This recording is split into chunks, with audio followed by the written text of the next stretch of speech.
Hi guys, this week we're going to look at structure. Not just standard, let's break this down, but we'll look at the evolution of the three-act structure, just so you get an understanding that it's not always been what it is now. Just remember, if you hit like, you'll see more of this, but you'll see more things on creativity. So if you want to hit the like button, it's very good. You'll get a lot more videos, not just mine, but everyone to do with writing. So if you'd be so kind to do that, that'd be fantastic. Let's get back to it.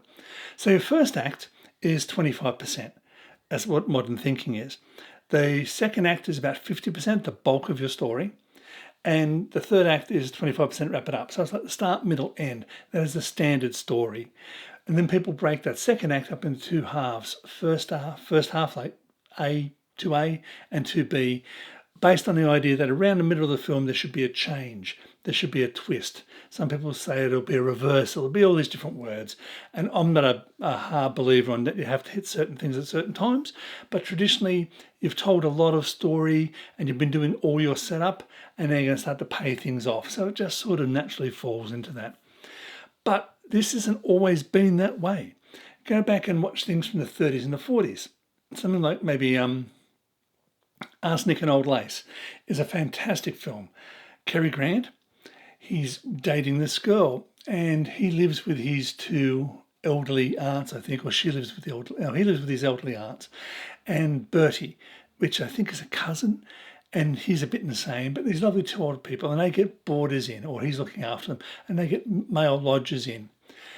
And the first act is really long, and that's what films were like. They had a lot of setup, they had a lot of background, you got to fall in love with the characters.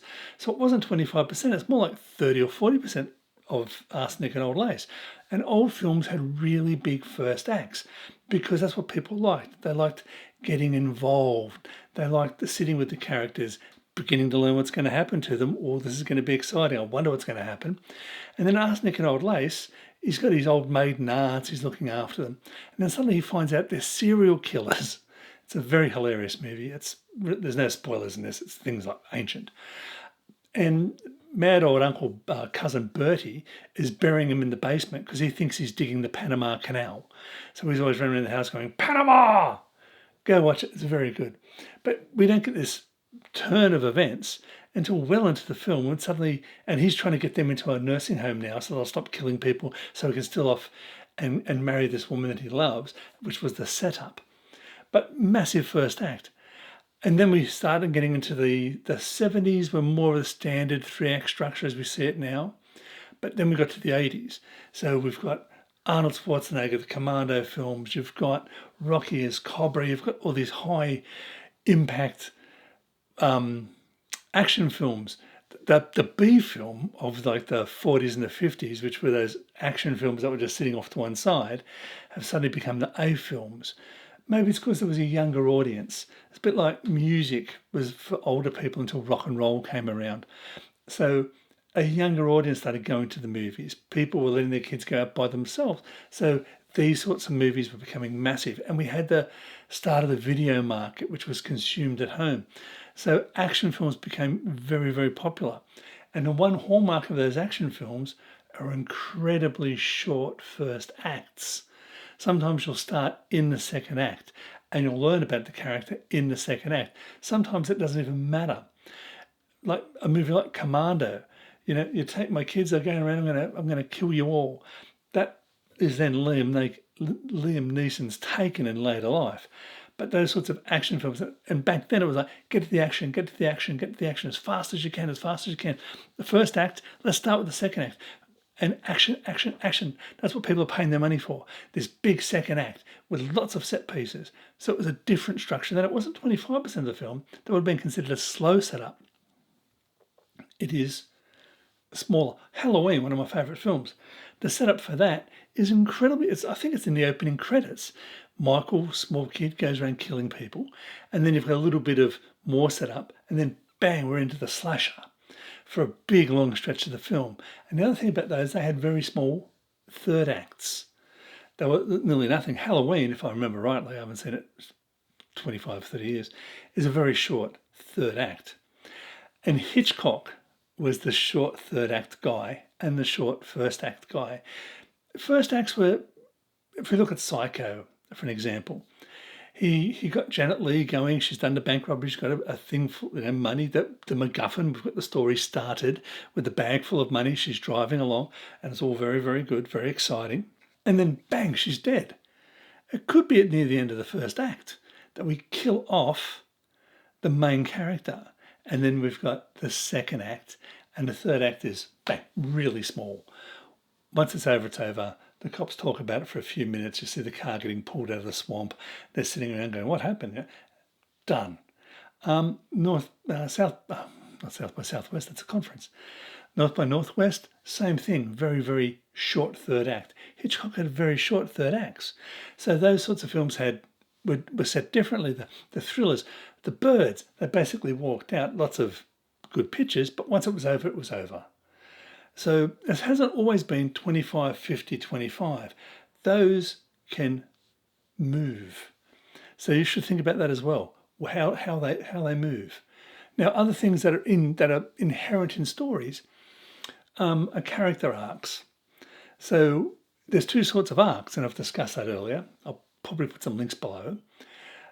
You can have your character change, where you have to set up something in the first act, which is what you're going to have the first act. You have to say what that person is going to be like. And then over the film, they learn something and they've changed.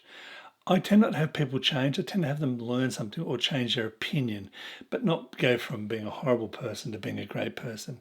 That was a very 80s, sort of 90s thing. People have now sort of learned that people don't really change, they evolve. So you've got that. Or I prefer the other way, where they change the world. Robert Redford in Brubaker, he went undercover as the warden into a very, very bad prison. He brought about change, but the change was so great and was upsetting the apple cart so much that they removed him and it went back to the old world.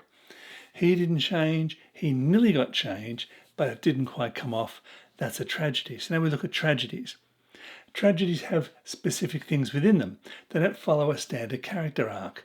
The standard for me, and I like writing these sorts of tragedies, is when the character is aware of what they could do to solve their own problem.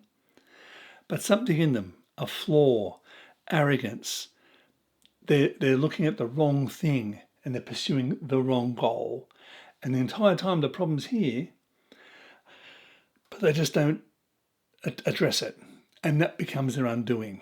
And the entire time you're going, come on, just do the right thing. Just fix your own problem. Stop being so arrogant. And it becomes it's an inevitability. Like hearing a plane slowly flying towards a mountain. You know it's going to hit, and you, oh God, pull up, do something. And that's the tragedy of it all. And I like those sorts of things. There's also flaws when you have flaws in people, and these are things you can explore along your story that also fit into the structure. You've got to have flaws for a person, and those flaws are going to be part of their tragedy or something they have to change. And there's two sorts of flaws. A flaw they're aware of, like I recognize that I have this, and I'm rallying against it. I'm trying to be a better person. I broke up with somebody. That was my fault. I'm going to try to, but that's a flaw. I really can't bring myself to make that change, or an unrecognized flaw. And they have that realization towards the end, and that realization is the change. In another episode, I'll go through and sort of talk about some of the things. But if you want to hear a great podcast, I strongly recommend go listen to episode 406 of Scriptnotes. Craig Mason's delivering a speech, a lecture to the Austin Film Festival, and he breaks down Nemo, talking about there's no structure. He says that it's just one big act. He still discusses first act, second act, third act, because we need labels to be able to discuss things. If you can't name something, if there was no word for glasses, we couldn't discuss it because we wouldn't have a common language. So first act, second act, third act is just our common language as writers. But he goes through and talks about throwing obstacles, and how that drags a person away from their old world and takes them back to their world and challenges the person's belief. But it's not set in page numbers or act beats. It's how you tell your story. Thank you for everyone who's been doing this. That's fantastic.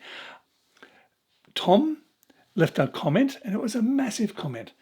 It was good. And and I've answered him, and he was more And this is one of the things about comments and when you're talking to people about writing, he didn't like the idea that I had the idea of verses in one of the titles where it was obstacles versus dilemmas. He said, well, those two things aren't opposed.